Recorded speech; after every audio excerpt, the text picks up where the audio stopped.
my most vivid memories in church is of my brother and the preacher's kid. And I tell on my brother today, he's not here. One of my most vivid memories is of the preacher's son making my brother so angry that the two of them are wrestling on the ground. And my brother has the preacher's kid held down to the ground when the preacher walked into the room. And I just thought to myself, this is going to get interesting really fast. How to behave in church. It's one of those questions. And today we want to ask the question, how will we talk? How will we talk in church? You see, one of my fears about talking about behavior in church, one of my fears is that so often we think of the church as only what happens during this hour or two on a Sunday morning. And we really limit what it means to be the church and what it means to behave as the church, as that 2-hour period. When in reality, when the Bible is talking about behaving as the church, it's just as, it is concerned about gathering. It's just as concerned, however, as to how the church behaves as we go out from the gathering. And so as we talk about the topic today, how will we talk as church, it's not just how we will talk on Sunday morning, although don't get me wrong. Sometimes we should listen to what the Bible says about how we should talk, even on Sunday morning. Or maybe it's, and here's maybe the preacher in me, okay? I can be honest with you all because I'm not like the regular preacher here every Sunday. Maybe it's how nervous I used to get as a preacher when I'd go home on Sunday afternoon wondering who was saying what about the sermon over lunch at a restaurant. That can be kind of unnerving to go to a restaurant and go, I wonder what they're saying today, right? Or you, as a leadership, you make an announcement, hey, we're going to make this change. And there's a part of you that goes, I can imagine the discussions going on around dinner tables today. So I want to recognize that there are times where we as the church must examine the scriptures and say, what does it mean? How shall we talk? But it also applies to our family as the church, our home life with our kids, with our grandchildren. This is one of the things that our family wrestles with little kids. How shall we talk as God's people? 2006, Fox News did a story on the Tasmanian devil. Not the cartoon Tasmanian devil, but like the actual animal Tasmanian devil. And there was a problem. Scientists were discovering that thousands of them were dying. The entire population of Tasmanian devils, I know you're concerned about this, was under threat of going into extinction.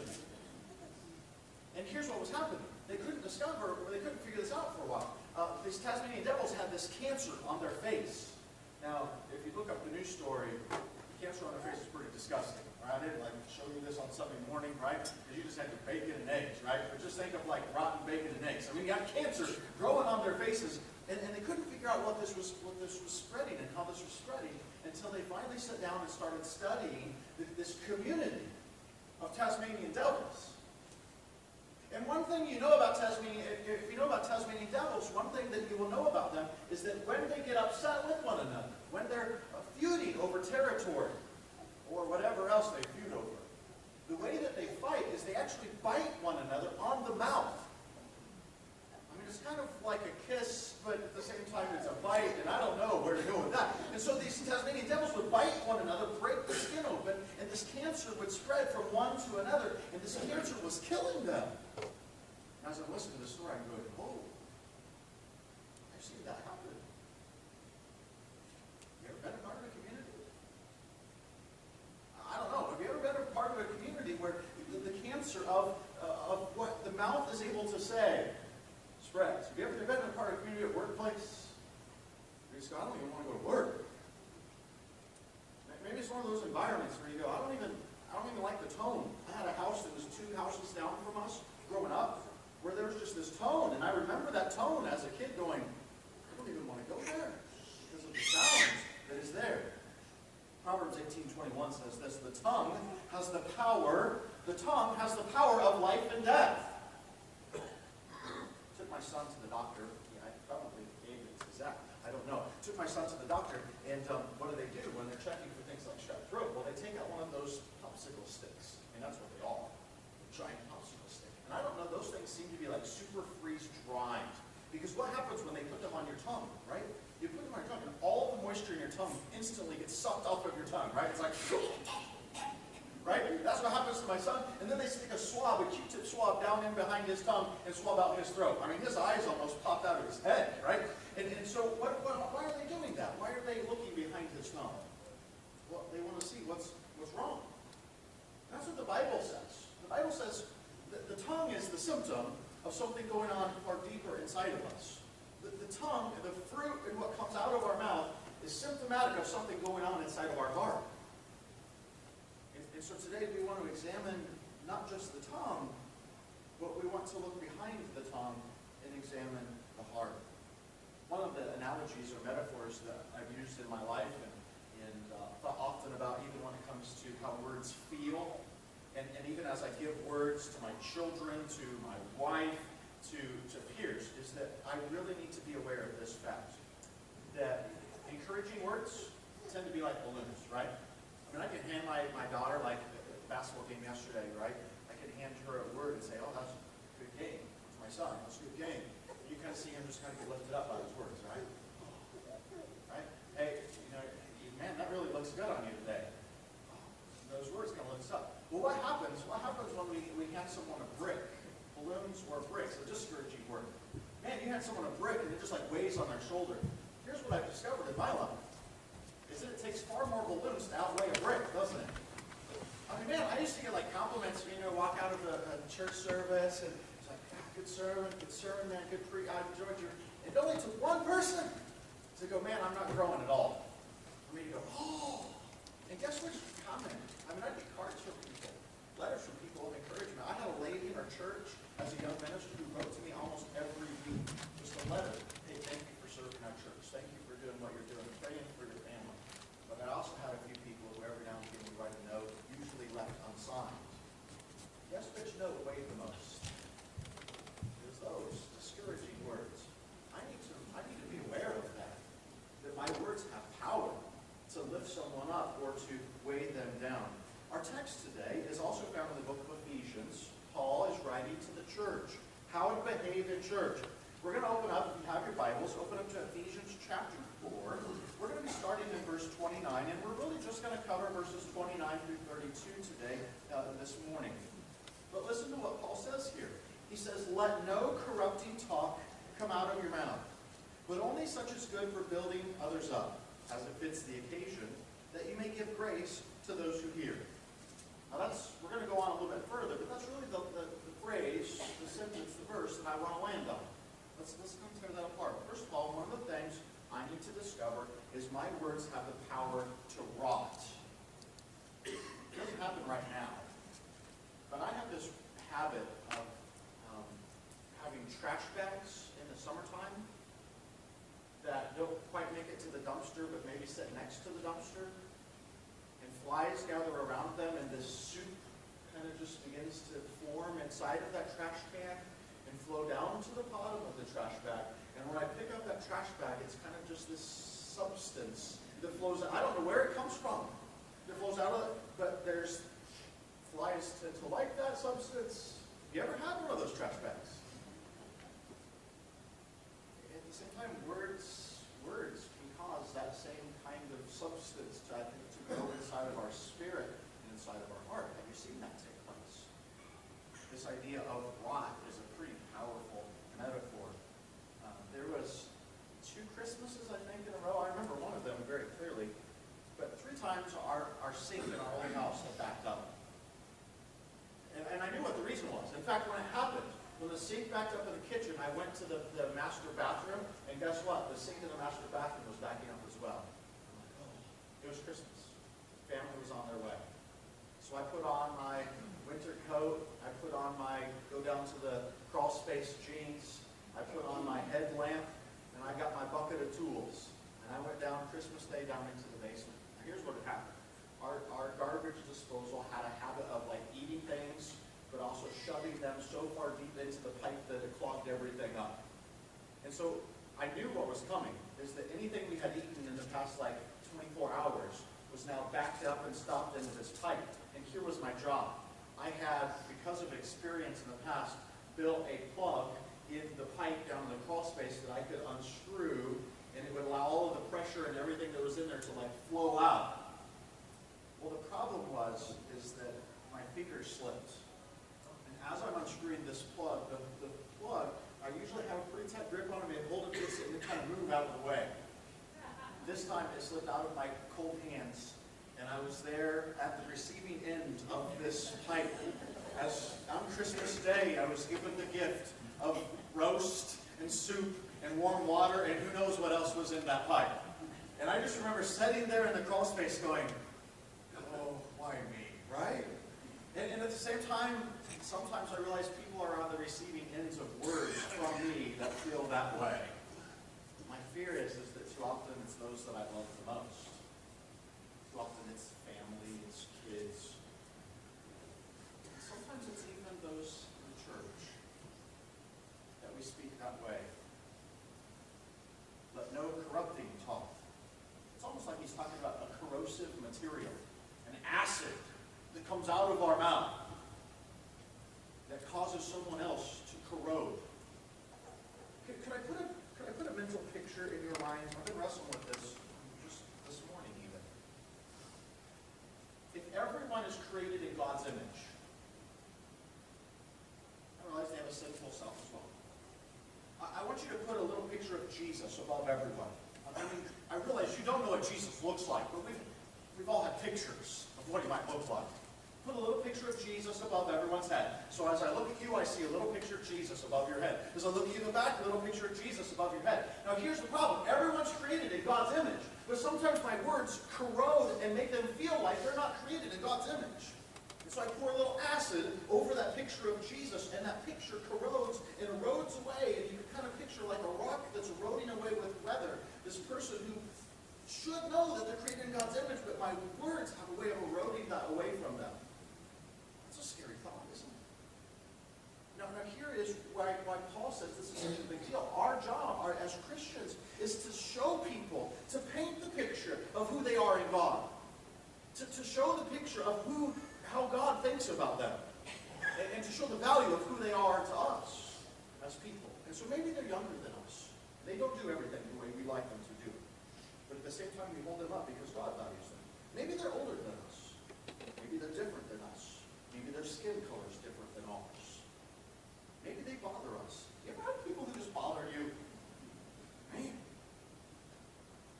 And the reality is that picture of Jesus is oftentimes corroded in their heart because of our words. Maybe it's the husband who's critical of his wife, and over years and years it breaks her spirit and breaks her heart. Maybe it's the coach who finds herself so bent on winning that the girls who are coached under her are discouraged and deflated. Maybe it's the words that happen on the internet over a blog or over an email or even on Facebook. I mean, I watched as a church used a Facebook page to shoot rocket grenades at one another of criticism out there in the public site for people to see. And it just broke my heart. Is that how Christians are to talk to one another and about one another? And maybe it's online behind a wall that seems hidden in our house of a computer screen. Or maybe it's in a quiet corner of the church hallway. And yet sometimes our words are more like weapons than they are like tools. Ephesians chapter 4:26 will say, be angry, or it says earlier, be angry but don't sin. I realize there's things that cause us to be angry. Don't let the sun go down on your anger. Now, that's something that oftentimes in my family, I've got to wrestle with. I'm one of those guys that can go to sleep with a drop of a hat, right? I'm like, oh man, I'm tired. Fall asleep. I mean, it's really easy for me.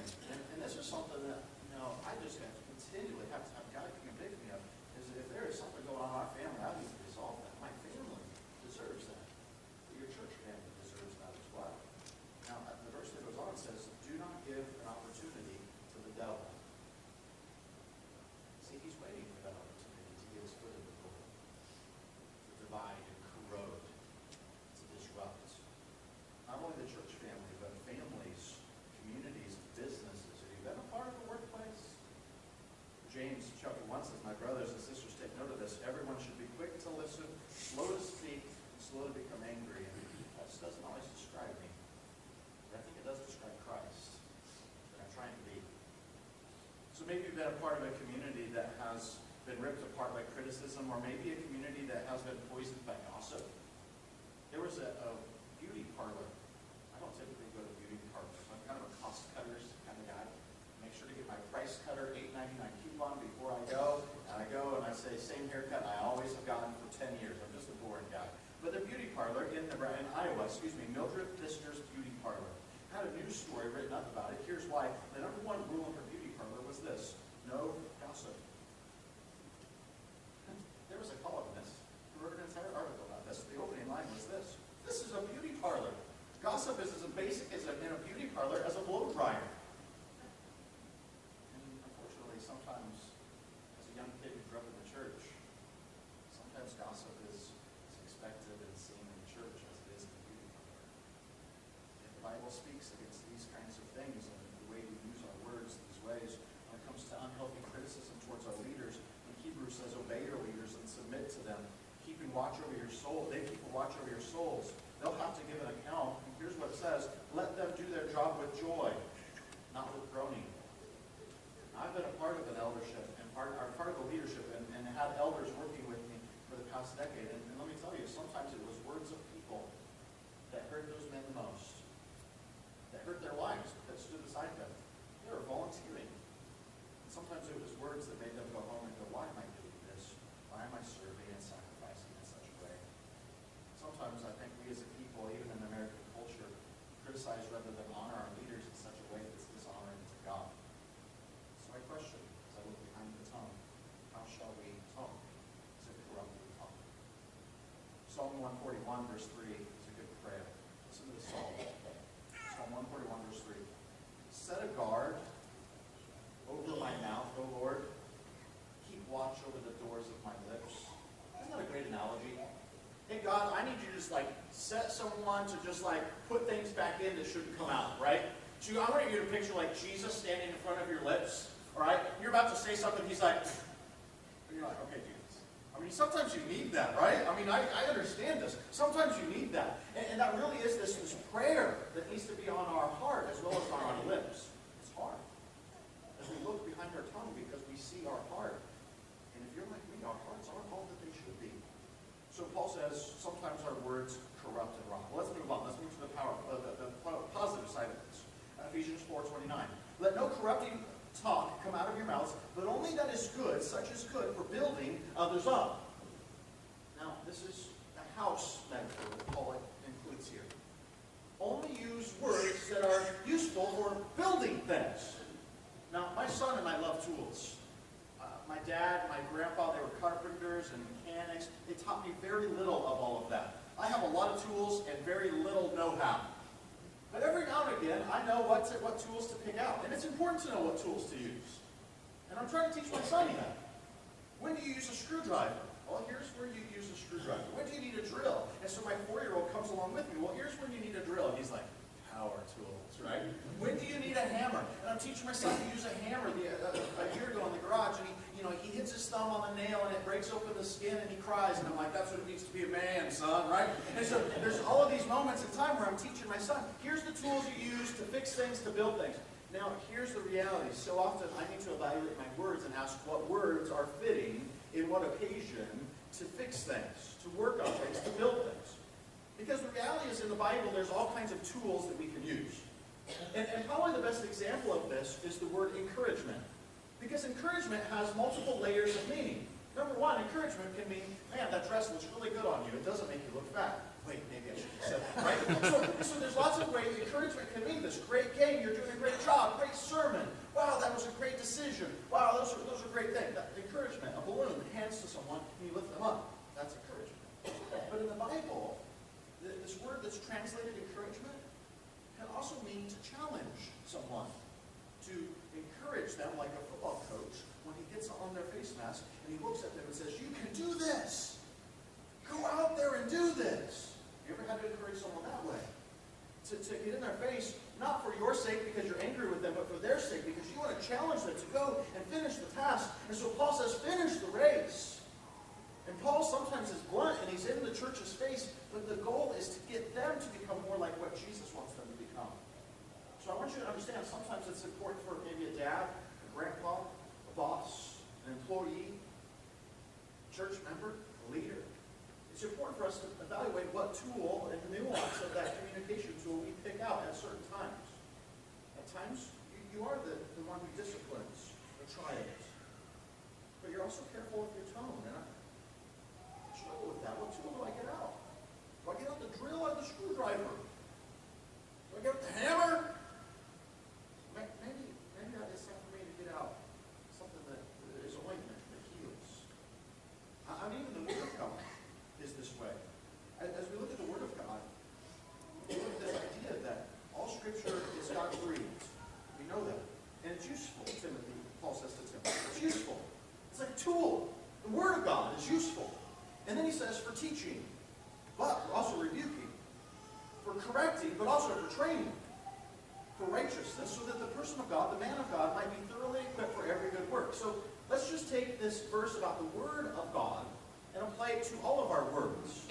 Sometimes it looks like teaching, and other times it looks like rebuking. Sometimes it looks like correcting, and sometimes it looks like training. But the purpose of all of these words is so that a person might grow into maturity of what it means to look like Jesus.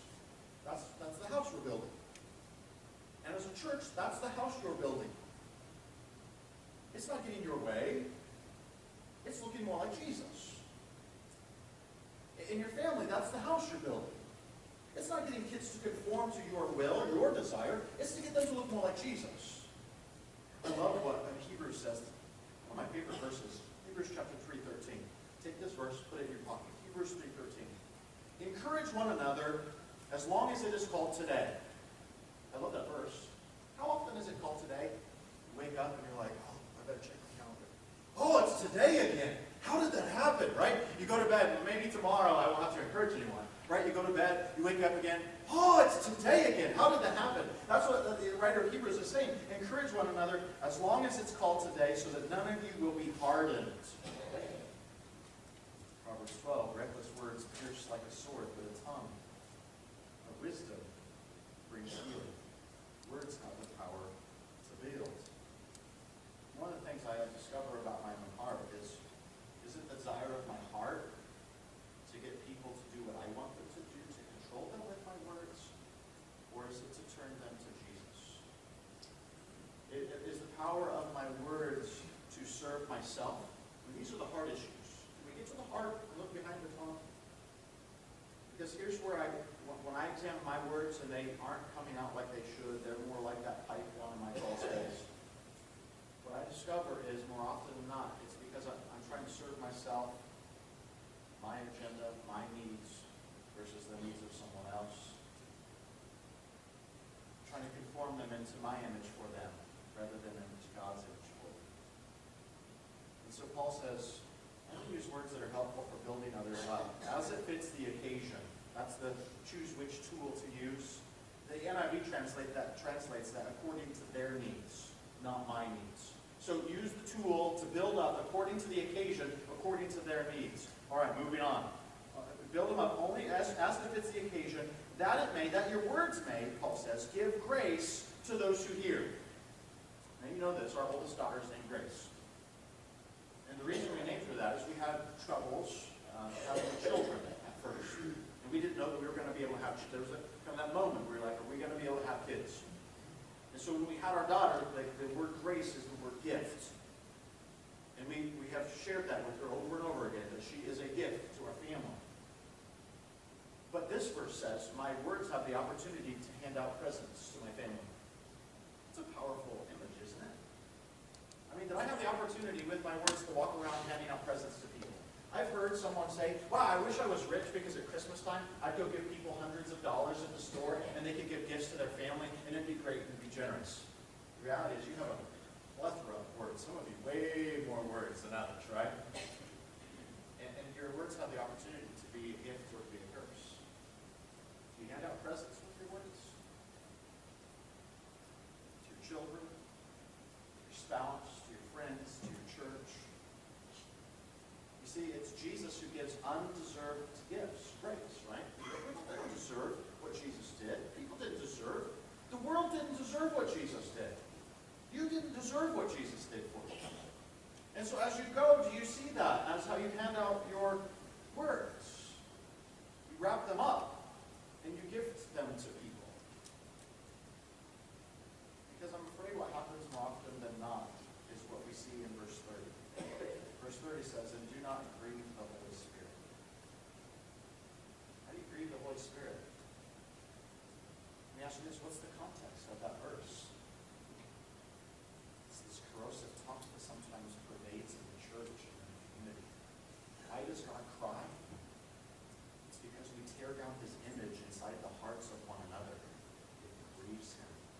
Like a mother or a father that sees someone that loves their child. You ever been grieved in that way?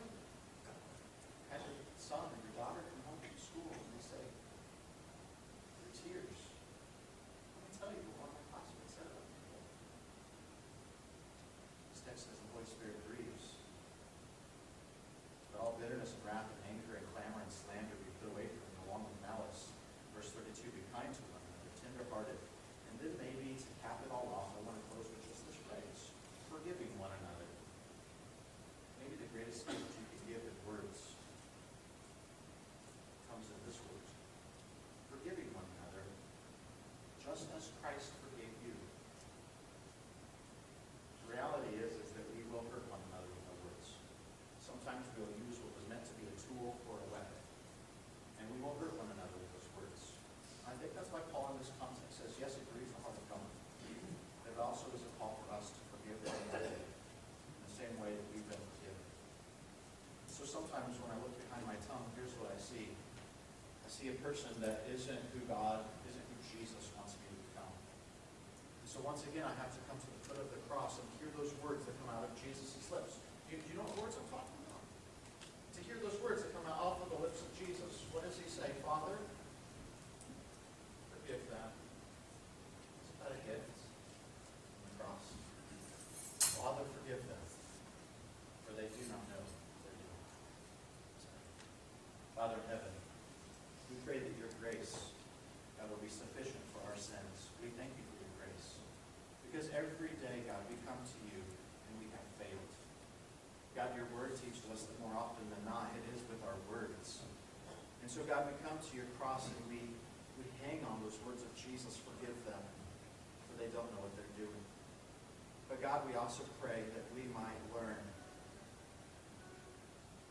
that we might have you as a guard over our mouth. But God, we pray deeper than that. We pray that you might come in and transform our heart to look more like Jesus. That we might consider others better than ourselves, and we might look out to the interests of others above ourselves.